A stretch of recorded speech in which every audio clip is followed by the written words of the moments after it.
নমস্কার। এই প্রচন্ড গরমে বাড়িতে দুধ এনে তা যদি ভালো করে গরম করে বা ফুটিয়ে না রাখা হয় তবে কিন্তু তা বেশিক্ষণ ভালো থাকে না, নষ্ট হয়ে যায়। তা সে গরুর দুধই হোক বা প্যাকেটের লিকুইড দুধই হোক। কিন্তু মরুভূমির ওই ভয়ঙ্কর গরমেও উটের দুধ কিন্তু বেশ অনেকক্ষণ ভালো থাকে।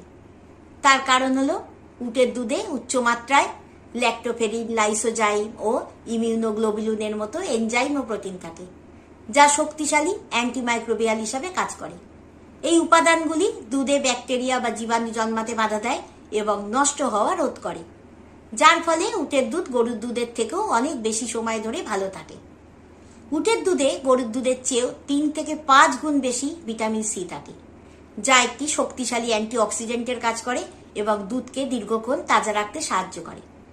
মরুভূমির ওই প্রচন্ড গরমেও উটের দুধের এই বিশেষ উপাদানগুলি যেমন এনজাইম ও প্রোটিনগুলি দুধকে পচনের হাত থেকে রক্ষা করে।